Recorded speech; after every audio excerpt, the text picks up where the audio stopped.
दिल्ली, जहाँ चकाचौंध भरी जिंदगी हर दिन नई कहानियाँ लिखती है, लेकिन कुछ कहानियाँ ऐसी होती हैं जो अक्सर सुनाई नहीं जाती।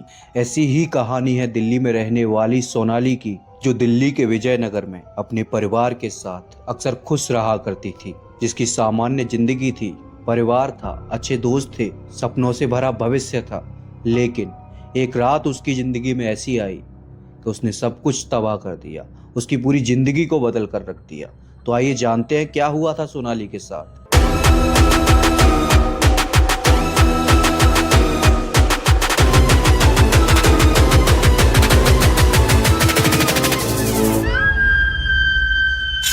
तो सोनाली दिल्ली के विजयनगर में रहती हैं और वो एक प्राइवेट कंपनी में जॉब करती हैं। उनका हर दिन एक मेट्रो में गुजरता है। वो सुबह मेट्रो से आती हैं और शाम को चली जाती हैं। अक्सर वो कंपनी में इसी तरह से आया जाया करती हैं। उनके पापा संजीव मल्होत्रा वो एक बैंक में मैनेजर हैं और उनकी मम्मी जो एक गृहिणी है, और उनका एक छोटा भाई है रवि, जो अभी 10वीं क्लास में पढ़ता है। सब कुछ ठीक चल रहा था, लेकिन सोनाली को कुछ दिनों से अजीब अजीब से अनुभव हो रहे थे। उसे ऐसा लग रहा था कि जैसे कोई मेरा पीछा कर रहा है, कोई मुझे देख रहा है। अक्सर उसे ऐसा लगता था जब वो ऑफिस से वापस आती थी कि उसके पीछे पीछे कोई आ रहा है। उसे कुछ इस तरह से महसूस होता था।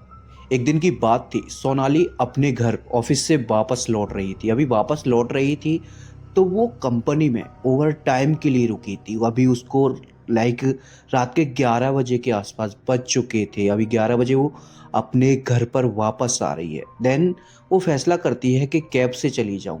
अभी जब कैब से जाने की सोचती है तो एक मन उसका करता है कि नहीं छोड़ो यार, मेट्रो से ही चली जाती हूँ। अभी वो जैसे तैसे रात को 12 बजे तक विजयनगर के अंदर मेट्रो के जरिए चली जाती है। अभी वो मेट्रो से उतर कर आती है और जब अपनी कॉलोनी में जाती है तो उसे ऐसा महसूस होता है कि कोई उसके पीछे पीछे आ रहा है। एक सन्नाटा सा था कॉलोनी के अंदर। पूरी कॉलोनी खामोश पड़ी थी।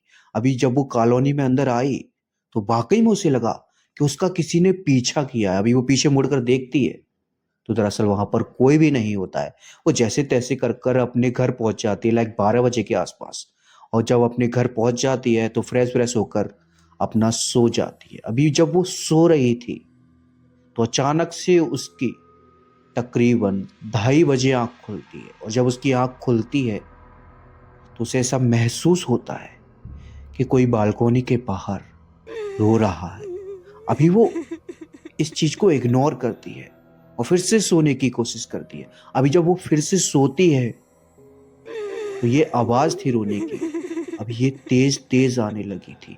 अभी ये अपने बिस्तर से उठकर जाती है बालकोनी की तरफ और वहां पर ऐसे लाइट वगैरह लगाकर देखती है तो दरअसल वहां पर कोई भी नहीं होता। अब ये फिर से आकर लेट जाती है अपने बेडरूम में। और ये अपने बेड पर जब फिर से आकर लेटती है तो उसे इस बार अपने वॉशरूम से ऐसी आवाज आती है जैसे किसी ने अभी शावर चलाया हो। अभी ये बहुत ज्यादा डर गई थी और सो गई थी। देन ये अगली सुबह जब ऑफिस के लिए जाती है तो इसकी ऑफिस में एक फ्रेंड थी, प्रियंका जिसका नाम था।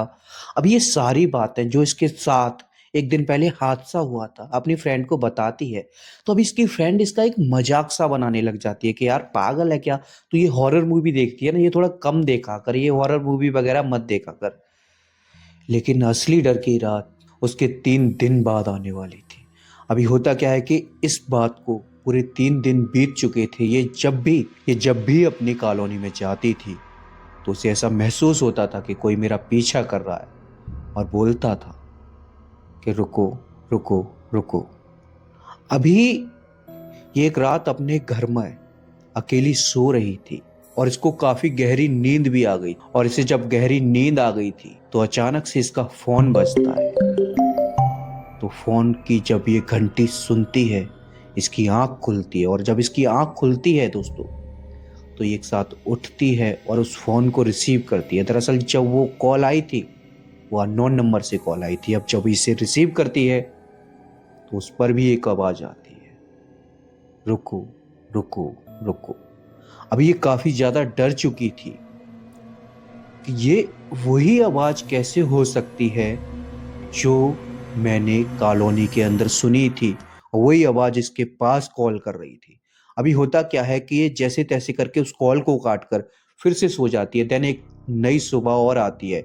ये अपनी उस प्रैंक का जो उसकी फ्रेंड थी उसको ये बातें फिर से जाकर बताती है कि एक्चुअल में कल मेरे पास ऐसे ऐसे कॉल आया, और अभी जो कॉल आया उसमें फिर से किसी ने ये कहा, रुको रुको। अभी जो प्रियंका थी वो इससे कहती है कि तू पागल तो नहीं हो गई है, मैंने तुझसे पहले भी बोला था कि हॉरर मूवी मत देखा कर, क्यों इतनी ज्यादा हॉरर मूवी देखती है तू, आखिर ऐसी क्यों हो गई है।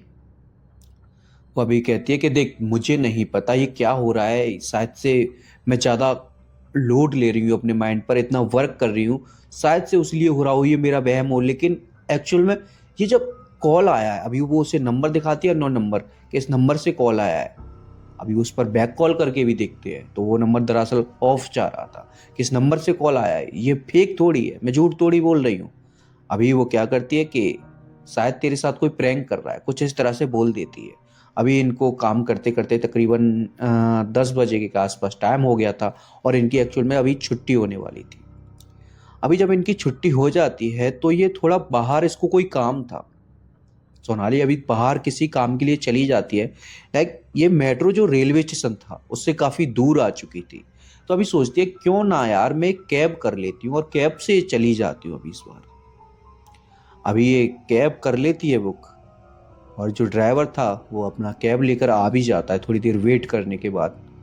अभी जब ड्राइवर आया था तो इसको एक अजीब सी निगाह से देख रहा था, लाइक जैसे इसके फेस में कुछ चेंजेस हो, कुछ इस तरह से देख रहा था। अभी इसको कैब में भी वो बिठा लेता है और ऐसे मिरर ऐसे करके इसको देखता है, तो सोनाली को भी थोड़ा अजीब लगता है कि शायद ये मुझे गलत नज़र से देख रहा हो, पर दरअसल वो गलत नज़र से नहीं देख रहा था। अभी एक्चुअल कहानी में आगे पता चलेगा कि वो आखिर क्यों इसे देख रहा था। तो अभी ऐसे चलते जाते हैं और वो सोनाली को देखता है, बार बार देखे जा रहा है, बार बार देखे जा रहा है सोनाली को। अभी सोनाली एक ही चीज सोच रही थी कि पता नहीं ये मुझे ऐसे क्यों देख रहा है। देन होता क्या है कि गाड़ी विजयनगर पहुंच जाती है। अभी गाड़ी विजयनगर पहुंच जाती है तो जब सोनाली कैब से बाहर उतरती है तो वो ड्राइवर था वो काफी डर चुका था। और डर क्यों चुका था वो, दरअसल होता क्या है दोस्तों, वो सोनाली को अपने पास बुलाता है और बोलता है कि सिस्टर आपसे एक बात पूछनी है। वो पूछती है हाँ बोलो क्या पूछना है, और अभी मैं लेट भी हो रही हूँ काफी, जल्दी बोलो क्या पूछना है। तो वो कहता है कि आपके साथ एक और मैडम बैठी थी, एक्चुअली में मैंने कहीं पर गाड़ी नहीं रोकी, वो कहाँ उतार दी आपने। वो कहती है मेरे साथ कौन बैठी थी, मैं तो बिल्कुल अकेली थी। जो कैब ड्राइवर था वो कहता है नहीं मैडम, मैं गारंटी ले सकता हूँ, मैं दावे के साथ कह सकता हूँ, मैंने आपको साथ एक और लड़की को देखा था, एक और मैडम को देखा था, और वो दिखने में भी थोड़ी अजीब सी लग रही थी, और वो आपसे बातें कर रही थी लेकिन आप उनसे बातें नहीं कर रही थी, और मैंने उनके मुंह से ये सुना था कि रुको रुको, इसीलिए मैंने एक दो जगह इस कैब को थोड़ा स्लो भी किया था। अभी सोनाली मतलब बहुत ज्यादा डर चुकी थी कि ऐसा कैसे हो सकता है, ये कैब ड्राइवर है, ये भी वही बात बोल रहा है, और जो मैंने कॉल पर सुनी थी वो भी वही बात थी, और एक्चुअल में जो मेरे पीछे पीछे आता है मुझे महसूस होता है ये भी वही बात थी।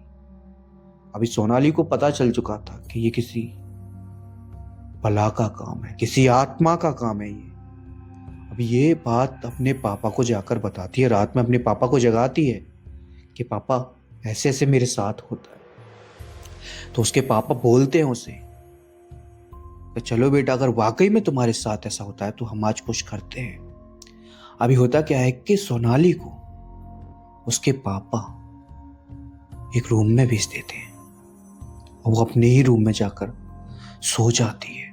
अभी जब सोनाली सो जाती है तो उसके पापा पूरी रात उसका पहरा देते हैं, उसके रूम के बाहर ही टहलते हैं कि दरअसल मैं देखूं तो फोन कौन करता है, और ये जो बालकनी से रोने की आवाज आती है ये किसकी आवाज आती है। अभी जब वो टहल रहे हैं, उन्हें टहलते टहलते तकरीबन रात का 1:30 बज चुका था। अभी 1:30 बजा था तो जब उसके पापा ने सोनाली के गेट को खोलकर देखा तो उन्होंने देखा कि सोनाली तो बेड पर लेटी हुई है, बट उसके पास एक सफेद कपड़ों में चुड़ैल खड़ी हुई है और जो सोनाली के बिस्तर, जो उसकी चादर थी, उसे ऐसे खींच रही है।